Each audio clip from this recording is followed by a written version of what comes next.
local Detroit area called FairImage.org. And their interests, well, I'll let them explain it to you. But first, I'm going to introduce the two gentlemen that we have on our show today as guests for the next 27 to 30 minutes. Chris Vitale, thank you very much for coming on the show. Thanks for the interview. And Roger Popke, it's a pleasure to have you. So you actually started FairImage.org. Yes. Okay. How did you actually do that? Well, I organized some pro-auto industry rallies that were held in the Detroit area last January. And there was also another gentleman involved. And we timed those to be right there for press day when we had the North American International Auto Show. We had it as sort of a press, Cobo Hall, and we had a press event in the city of Warren. The mayor of Warren hosted that event for us because, of course, Warren, with all the Chrysler plants and the General Motors Tech Center right across the street from the Civic Center. It's a big deal. It's a big deal to them.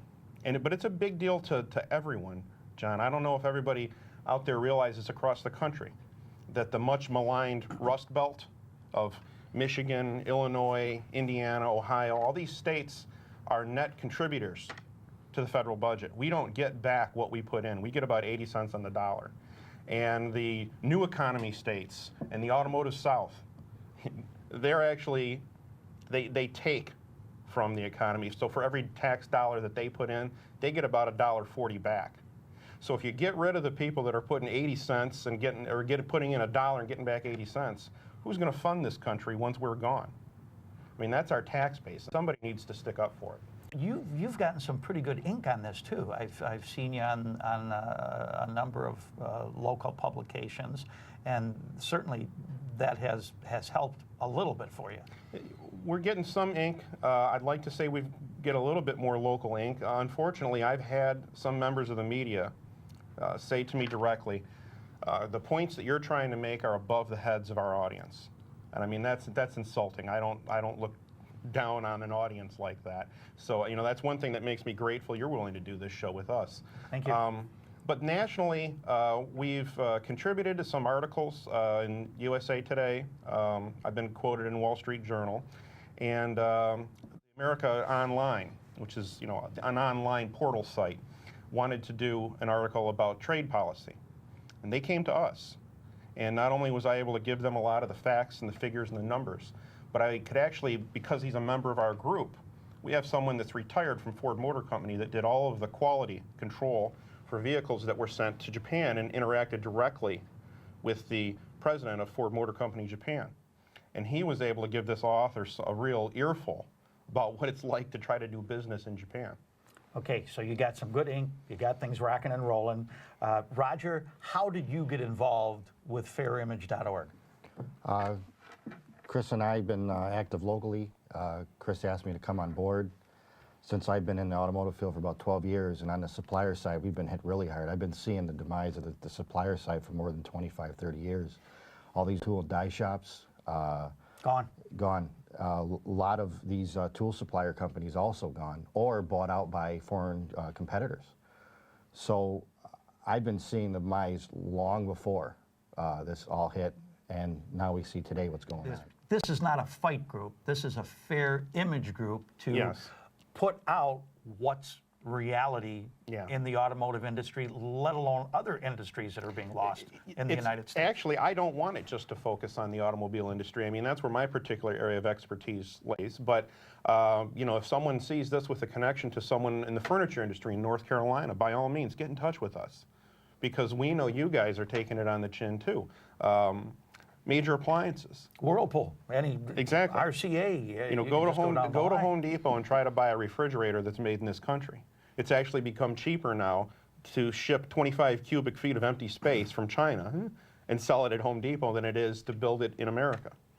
And those are too good of jobs to lose. Now, Roger, what do you do with FairImage? Well, we try to get out and do a media blitz. We went around and toured, went to each media facility and try to get, you know, some airtime. And we've been in contact with senators and congressmen. We try to go at this at all angles and try to either help anybody out to educate them, give them figures and facts, and they can use it in their own media, or tell our own story. Okay. What are some of these stereotypes that either are real or not and should be debunked? Well, first and foremost, what was portrayed was we're the dinosaurs. I think one of the stereotypes that's often repeated about Detroit is that Detroit is anti-progress. They lobby against pollution legislation. They lobby against safety legislation and things like that. And what that really comes from is that's paying the price for being first, because when the American auto companies are seen on Capitol Hill and they're saying, Mr. Senator, you can't impose these pollution regulations on us overnight. It looks like they're trying to forestall it, but the problem is we were actually the first nation to adopt pollution standards. We were the first nation that had a lot of these safety standards, and we have the highest and we have the first. And I'm proud to say that. And it's one thing for a senator or a congressman to say, well, you should do this, you should do that, but in the end, somebody has to design it. Maybe that senator... And somebody has to engineer it. I want to go out on a limb. Maybe that senator or congressman should do like we see on television, where executives, top executives of companies, actually go down into the field and go to work with their people, and they find out what's really real. And when you talk about pollution, we all know you don't see much of this on television, but in other countries, third world nations, people are riding their bicycles and walking around the town with masks on their face because the pollution is so bad. John, let me tell you, this is something most people don't know, and this is all, you can go check this out on our website. We've got this information is all cataloged, where it comes from. It's all public domain. We've got footnotes at the bottom of the page. But for example, we all know General Motors is basically credited with inventing the automotive catalytic converter.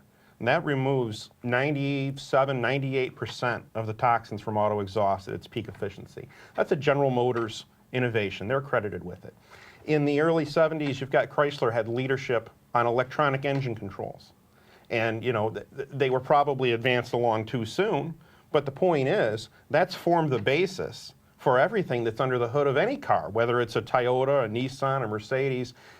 That emissions control technology comes from Detroit, and it's not patented, and it's not kept in restriction. It's spread and it's shared. Those kind of patents they're patented. The world gets to use it. The world gets to use them for free. Came out of the GM labs, and the world gets to use it. Exactly. And most people don't know, too, that when we were requiring catalytic converters on cars in this country since 1975, that's not something that was mandated in Europe until 1993.